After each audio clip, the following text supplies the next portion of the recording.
Vous écoutez Boostez-vous, le podcast dédié au coaching mindset au féminin. Bienvenue dans l'épisode 37 de Boostez-vous. Aujourd'hui, on va parler de la recherche de l'équilibre de vie et pourquoi cette recherche nous pourrit la vie. Je m'appelle Camille, je suis entrepreneur, je suis coach certifiée et maman de 2 enfants. J'accompagne les femmes qui veulent reprendre le contrôle de leur vie, qui veulent se créer une vie qui leur ressemble, dans laquelle elles se sentent bien et pour ça, je les aide à reprendre le contrôle de leur cerveau. Cette question de l'équilibre, c'est un sujet qui revient quasiment tout le temps chez les clientes que j'accompagne, que ces clientes soient mamans ou pas, qu'elles soient entrepreneurs ou pas. Il y a toujours un peu ce sujet sous-jacent de la recherche de l'équilibre de vie entre sa vie pro, sa vie perso et sa vie de femme. Je dirais que dans 90% des cas, quand il y a une cliente qui me contacte, le mot équilibre, il finit par être mentionné à un moment donné dans la conversation. Et de mon expérience aussi, quand je me suis lancée dans l'entrepreneuriat, c'était avant tout dans une recherche de ce fameux équilibre de vie. Je pensais que le fait d'être entrepreneur me permettrait de me sentir plus équilibrée. Et finalement, je me suis rendu compte que la réponse à la recherche de l'équilibre de vie, elle n'était pas dans le fait de changer de carrière. Je vous en reparle juste après. Mais ce qui est encore plus intéressant, c'est que quand je questionne mes clientes ou les personnes qui me contactent, quand je leur demande, l'équilibre pro-perso, à quoi ça ressemble pour toi? Qu'est-ce que tu aimerais atteindre? Quand je leur demande plus d'informations sur l'équilibre pro-perso qu'elles aimeraient atteindre, quand je leur demande à quoi ça ressemble concrètement pour elles et comment elles sauront qu'elles y sont effectivement arrivées, souvent, il n'y a pas vraiment de réponse. C'est extrêmement rare que quelqu'un arrive à me donner une réponse précise à cette question. Et je trouve que cette absence de réponse, elle a quelque chose d'assez fascinant parce que si on n'est pas capable de décrire à quoi ça ressemble l'équilibre, évidemment qu'on est bloqué pour l'atteindre. En fait, c'est comme si on essayait de créer quelque chose dans notre vie alors qu'on est incapable de le décrire. On ne sait pas à quoi ça ressemble et on est incapable de dire quand est-ce qu'on aura une vie équilibrée, à quoi ça ressemblera pour nous d'avoir une vie équilibrée. Et pourtant, on est convaincu que c'est important pour nous et que la clé de l'épanouissement, c'est cet équilibre pro-perso. On pense que c'est ce qu'on veut, que c'est le Graal, que c'est la quête absolue du bonheur, cet équilibre pro-perso. Donc si c'est quelque chose que vous avez envie d'obtenir pour vous, pour votre vie, cet équilibre, ce fameux équilibre entre le travail et la vie personnelle, est-ce que vous savez à quoi ça ressemble pour vous? Est-ce que vous savez ce que vous êtes en train de poursuivre? Est-ce que vous savez quand vous y serez arrivé? Si votre réponse est non, déjà vous n'êtes pas seul dans ce cas. Le problème avec cette question de l'équilibre pro-perso, c'est que on dirait que c'est une sorte d'idéal qu'on poursuit, et plus particulièrement les femmes, et plus particulièrement les mères qui travaillent. C'est comme si à un moment donné, quelqu'un nous avait dit que c'était une bonne chose de poursuivre cet équilibre pro-perso, que c'était quelque chose qu'il fallait qu'on ait dans notre vie. Et on a tous un peu adopté cette injonction qu'il fallait que notre vie soit équilibrée, même si on n'a pas vraiment une idée précise de ce que ça veut dire. Cette recherche de l'équilibre, elle peut paraître sensée, elle peut paraître raisonnable, de se dire oui, en tant que femme, en tant que mère, en tant que dirigeante d'entreprise, si j'ai une entreprise, j'ai envie que tout ça s'équilibre parce que toutes ces sphères, elles sont importantes pour moi. Mais en fait, quand on creuse un petit peu plus profondément, on se rend compte que la recherche de cet équilibre, elle a un impact négatif sur nous, sur notre santé, que ce soit notre santé physique, notre santé mentale, notre santé émotionnelle, et que souvent, elle nous rend malheureuses et elle nous pourrit la vie. Et aujourd'hui, j'ai envie de vous partager 3 raisons qui, selon moi, expliquent pourquoi cette poursuite, cette recherche de l'équilibre entre la vie pro et la vie personnelle nous pourrit la vie et nous rend malheureuses. Et à la fin, je vous partagerai une solution que j'ai trouvée personnellement et que je trouve bien meilleure à la recherche de l'équilibre de vie. Donc la première raison qui fait que la poursuite de l'équilibre pro-perso nous pourrit la vie, c'est parce que c'est épuisant. En fait, cet objectif, cette recherche, elle est tellement vague, elle est tellement imprécise, elle est tellement peu définie que ça vient nous rajouter une couche d'inquiétude, de brouhaha mental, de souffrance émotionnelle inutile qu'on se rajoute à nos journées. Et ça nous épuise. C'est comme si on était en train de faire une course et qu'il n'y avait jamais de ligne d'arrivée. S'il n'y a pas de ligne d'arrivée, s'il n'y a pas de destination pour nous indiquer qu'on est arrivé, on va passer notre vie à courir et ça, c'est épuisant. Comment on peut savoir si on est arrivé alors qu'on n'a pas d'idée de notre destination? En fait, on ne peut pas le savoir. Donc on continue. On travaille plus dur, on en fait plus, on essaye de faire plus de choses, que ce soit dans nos vies personnelles ou nos vies professionnelles, et on s'épuise en essayant de mettre tout ça en place. Le deuxième point qui, selon moi, fait que cette recherche de l'équilibre pro-perso nous pourrit la vie, c'est parce que quand on est un peu obnubilé par cette recherche de l'équilibre pro-perso, ça nous empêche d'être présente et de profiter du moment présent. On est un peu dans ce désir de se sentir mieux. On a ce désir de se sentir mieux, et c'est d'ailleurs pour ça qu'on se lance dans cette quête de l'équilibre pro-perso.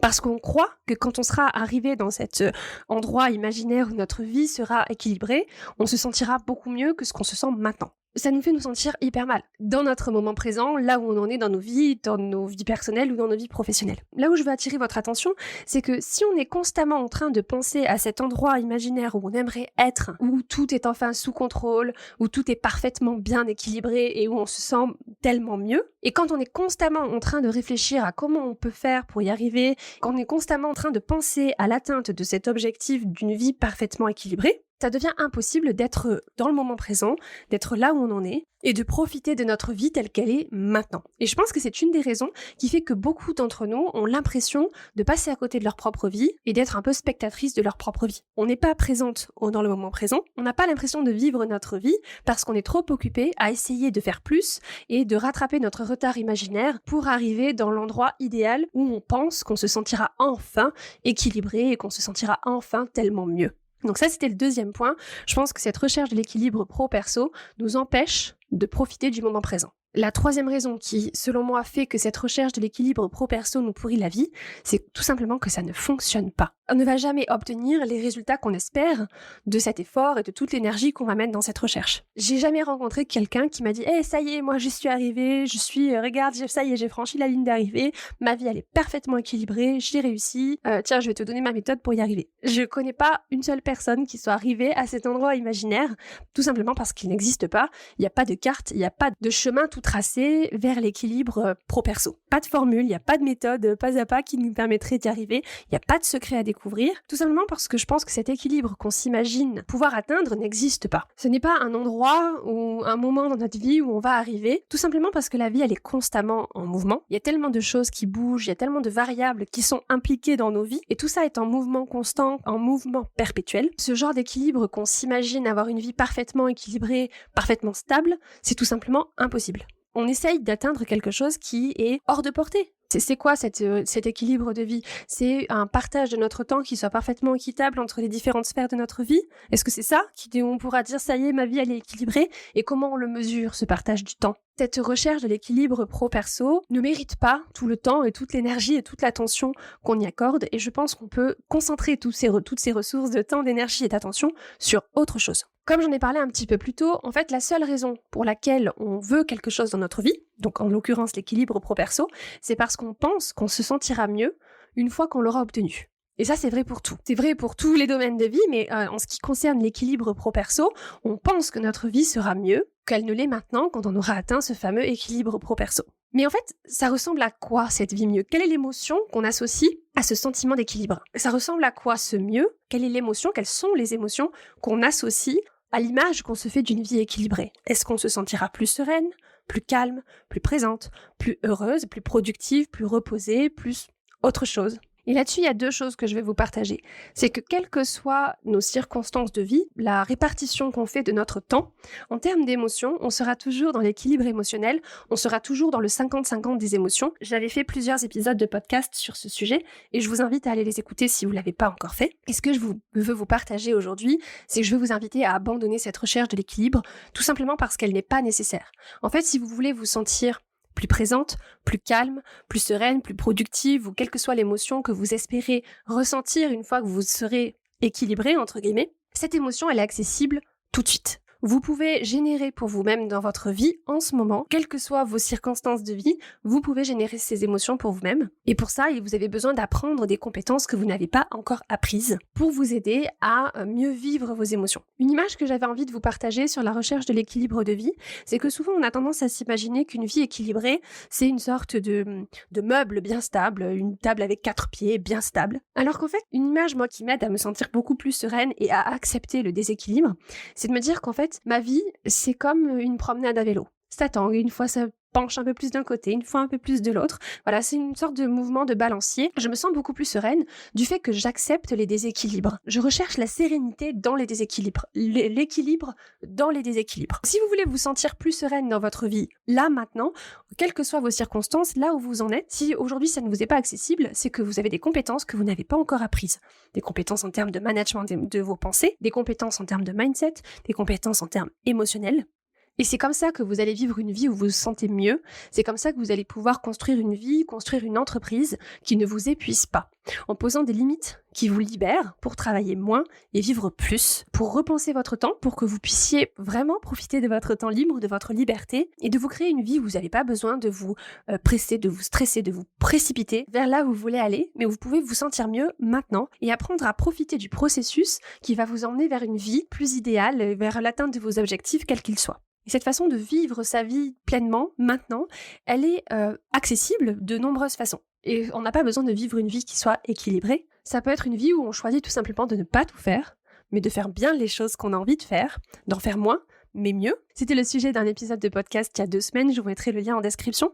Quand on arrive à se sentir bien dans notre vie, dans l'instant présent, on se sent beaucoup moins coincé dans notre quotidien, on a l'impression de progresser de façon beaucoup plus intentionnelle, d'avoir plus de présence, d'être plus productive, d'avoir plus de temps pour ce qui compte le plus. Et ça, c'est ce que je peux vous apprendre à faire grâce au coaching. Si vous avez envie de bosser votre mindset, si vous avez envie d'adopter le système de croyance qui fera de vous une entrepreneur qui crée le business dont elle a envie et qui incarne pleinement sa posture d'entrepreneur pour commencer à débloquer votre passage à l'action en explosant vos croyances limitantes, je propose quelques places de coaching individuel pour savoir si cet accompagnement est fait pour vous. Ça commence par une conversation. Un appel bilan, vous et moi, pendant 1 heure, on fait le point sur votre business, sur votre situation actuelle, où vous en êtes, ce qui fonctionne pas. On ouvre le champ des possibles en imaginant votre business idéal et ce vers quoi vous avez envie d'aller. Puis on imagine un plan pour passer de votre situation actuelle vers votre situation idéale et vous pourrez décider si oui ou non un accompagnement en coaching avec moi est ce dont vous avez besoin pour avancer vers votre business idéal. Pour réserver votre appel, rien de plus simple, rendez-vous directement sur mon site internet camillegaudin.fr/session-bilan. Tous les liens pour me retrouver sont bien sûr disponibles en description de cet épisode de podcast. Voilà pour ce que je voulais vous partager aujourd'hui. Je vous souhaite une excellente soirée, après-midi, nuit, en fonction du moment où vous écoutez cet épisode de podcast. Et puis on se retrouve la semaine prochaine pour un nouvel épisode. Bisous! C'est la fin de cet épisode. Si vous entendez ce message, c'est que vous êtes resté jusqu'au bout. Et pour ça, je vous remercie du fond du cœur. Si cet épisode vous a plu, plusieurs options pour soutenir le podcast. Vous pouvez laisser un avis 5 étoiles sur Apple Podcast ou sur Spotify. Vous pouvez partager cet épisode, le podcast, autour de vous à toutes les personnes à qui il pourrait être utile. Vous pouvez aussi vous abonner au podcast sur la plateforme d'écoute de votre choix et vous serez notifié des nouveaux épisodes chaque semaine. Et si ce que vous avez entendu ici vous a plu, rejoignez la newsletter de Boostez-vous. Vous y retrouverez mes meilleures astuces, mes conseils, des coups de boost et plein de contenus exclusifs. On se retrouve très vite pour un prochain épisode de Boostez-vous. D'ici là, prenez bien soin de vous. Bisous!